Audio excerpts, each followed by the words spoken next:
રાજકોટમાં નર્સની હત્યા કરનાર નરાધમને પોલીસે પકડી પાડ્યો છે। દુષ્કર્મના ઈરાદે હત્યા કર્યાનો ખુલાસો થયો છે। આ કેસમાં તપાસ ચાલુ છે। રાજકોટમાં કેન્સર હોસ્પિટલમાં કામકાજ કરતી ચૌલા પટેલ નામની નર્સની છરીના ઘા ઝીકી હત્યા થઈ હતી।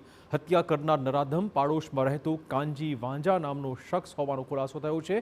પોલીસે આ વ્યક્તિને પકડી પાડ્યો છે। આરોપી દુષ્કર્મના ઈરાદે ઘરમાં ઘૂસ્યો હતો, પરંતુ મહિલા તાબે ન થઈ।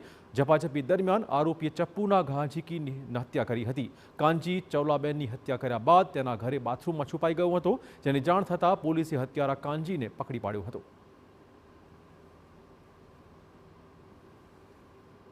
તેઓ ઋષિકેશ સોસાયટીમાં ભાડેથી મકાન રાખીને રહેતા હતા। તેમની પાછળના મકાનની પાછળ એક આરોપી જેણે હત્યા કરી છે તેનું નામ કાનજીભાઈ ભીમાભાઈ વાંજા હતો।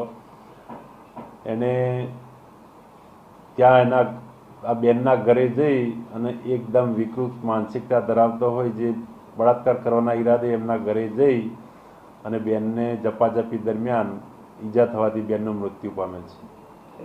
બેને પ્રતિકાર કરી અને જે આરોપી છે આ કાનજીભાઈ, એને પણ હાથે અને પગે ઈજાઓ પહોંચાડેલ છે।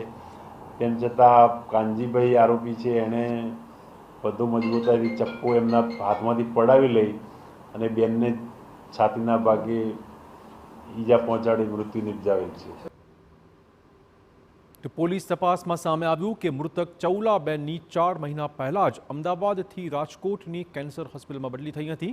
ઋષિકેશ સોસાયટીમાં એકલા રહેતા હતા। મહિલાની એકલતાનો લાભ લઈને કાનજી ઘરની અંદર પ્રવેશ્યો હતો અને બળજબરીનો પ્રયત્ન કર્યો હતો, પરંતુ ચૌલાબેને છરી વડે પ્રતિકાર કરતા કાનજીએ છરી ઝૂંટવીને ચૌલાબેનને મારતા તેમનું અવસાન થઈ ગયું। હત્યા બાદ ગભરાયેલો કાનજી આગાશીમાંથી પોતાના ઘરે ભાગી ગયો હતો અને બાથરૂમમાં છુપાઈ ગયો હતો। પોલીસે નરાધમને પકડી પાડ્યો છે અને આ કેસમાં તપાસ આરંભી દેવાઈ છે।